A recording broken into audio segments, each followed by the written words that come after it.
Salti. Salti là, hirtinetti.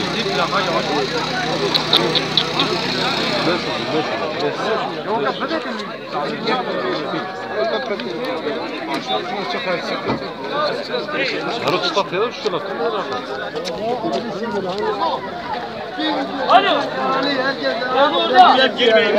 Müdahale ediyorlar. Girmeyin. Girmeyin lütfen. Arkadaşlar. Lütfen. Zaten yol tek şerit var. Hadi.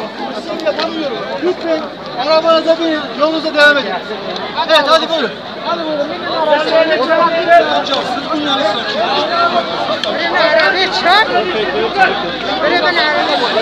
Araba yabancı yok herif. Ana aiz velafane. Abi ne gayri var. Ne ana pikaf da teni gül yommer diyor ona ay pikaf. Taksi yeritin gireme hon tane bir gol bir tahım men.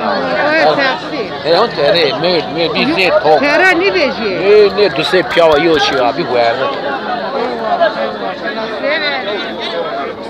Ki verdi tera verdi. Hani pikaf eski bir de yok ya. Ha yommer o. Nasıl oluyor bunu? Abi vallahi bilmiyorum. Ben de yeni geldim bilmiyorum nasıl olmuş da. 3 kişi arabanın içinde. 3 kişi oradadır ha. 3 kişi ona çıkar. Onlar zaten şey olmuş abi. Kıyma gibi olmuş. Ay pikaf yok, mer göz yaralı he. Evet. Ay taksiz o tabi bize kıyma ha tabi bir var.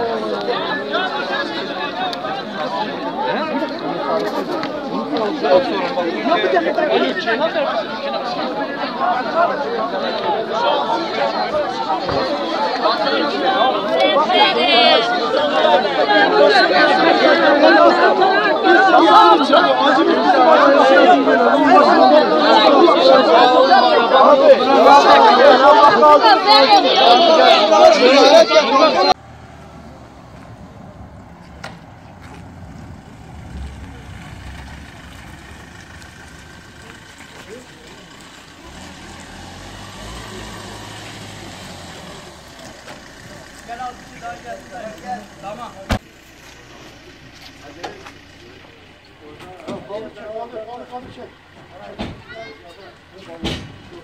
Hadi.